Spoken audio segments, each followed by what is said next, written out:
রাজধানীর শ্যামলীতে শুক্রবার ৭ সকালে শিমিয়ন ত্রিপুরা নামে এক যুবককে রাস্তায় চাপাতির আঘাতের ভয় দেখিয়ে তার ব্যাগ ছিনিয়ে নিয়েছে ৩ ছিনতাইকারী।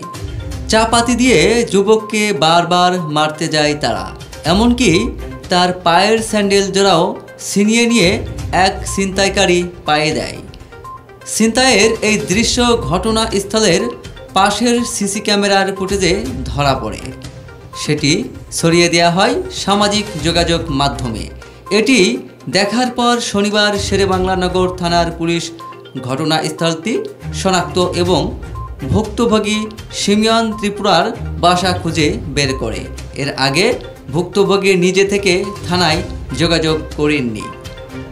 শেরেবাংলা নগর থানার ওসি ইমাউল হক শুক্রবার বিকেলে বলেন, যুবকের বাসা শ্যামলী ২ নম্বর সড়কে, বাসা নম্বর ১৫২। ওই রোডেই শুক্রবার ভোরে তিনি ছিনতাইয়ের শিকার হন।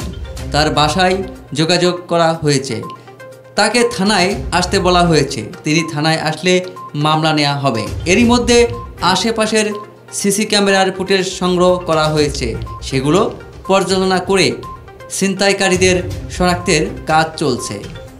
ভিডিওটিতে দেখা যায় এক যুবক ছাতা মাথায় দিয়ে সড়কের এক পাশ দিয়ে হেঁটে যাচ্ছেন।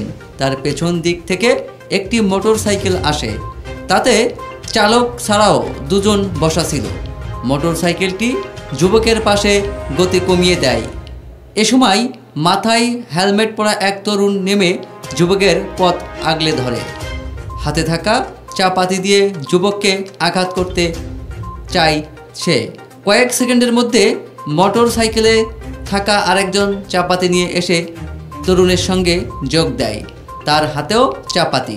সে প্রথমে যুবকের হাত থেকে ছাতাটি কেড়ে নিয়ে রাস্তায় ফেলে দিয়ে তার কাঁধে ঝোলানো ব্যাগটি ছিনিয়ে নেয়। এরই মধ্যে তাদের মোটর সাইকেলটি ঘুরিয়ে এনে সেখানে দাঁড়ায় চালক।